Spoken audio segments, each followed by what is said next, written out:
অনিশ্চয়তা পড়ল যুক্তরাষ্ট্র ইরান চূড়ান্ত চুক্তির আলোচনা। সুইজারল্যান্ডে পূর্ব নির্ধারিত আনুষ্ঠানিকতা বাতিল করেছে দুপক্ষই। লেবাননে ইসরায়েলি হামলা বন্ধ না হওয়ায় এই সিদ্ধান্ত নিয়েছে তেহরান।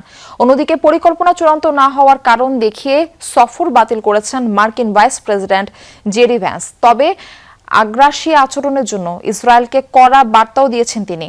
আগের দিনে যুক্তরাষ্ট্র ইরান সমঝোতা স্মারকে সই হওয়ার পর জেনেভায় চূড়ান্ত আলোচনায় বসার কথা ছিল দুদেশের।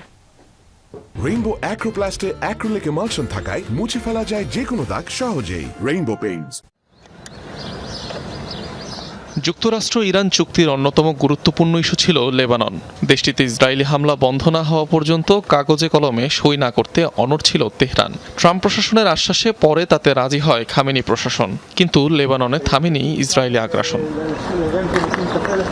চুক্তির বাকি আনুষ্ঠানিকতার স্বার্থে শুক্রবার জেনেভায় বসার কথা ছিল মার্কিন ও ইরানি প্রতিনিধি দলের। লেবাননে তেল আবিবের হামলার জেরে সেই সফর বাতিল করে তেহরান।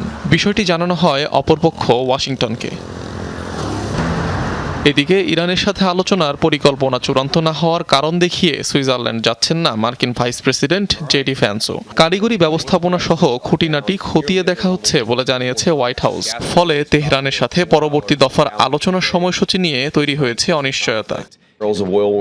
সুইজারল্যান্ডে আমাদের যাওয়ার পরিকল্পনা আছে, কিন্তু জানি না কখন। যেভাবে আলোচনাটি সাজানো হচ্ছে তাতে স্পষ্টতই রাজনৈতিক নেতৃত্ব জড়িত থাকবে। মানে মাঠ পর্যায়ে থাকা লোকজনই এই আলোচনা এগিয়ে নেবে। উচ্চ সম্পৃক্ত ইউরেনিয়াম কিভাবে ধ্বংস করা হবে, সমস্ত খুঁটিনাটি বিষয় আলোচনা হবে।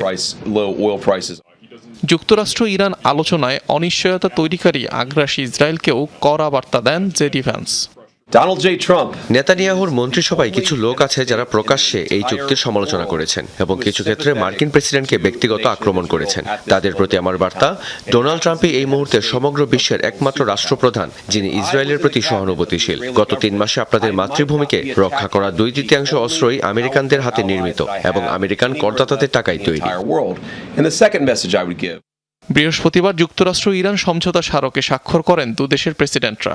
ভার্চুয়ালি স্বাক্ষরিত হওয়ায় কোনো দেশের কর্মকর্তারাই মুখোমুখি বসে আর চুক্তি সই করবেন না। তবে সুইজারল্যান্ডের জেনেভায় শুরু হওয়ার কথা ছিল চূড়ান্ত চুক্তির জন্য আলোচনা, যেখানে আলোচনা হবে তেহরানের পারমাণবিক কর্মসূচির ভবিষ্যৎ নিয়ে। 60 দিনের ওই আলোচনার শুরুর দিনে যোগ দেওয়ার কথা ছিল মার্কিন ভাইস প্রেসিডেন্টের। অনিক রহমান, যমুনা নিউজ।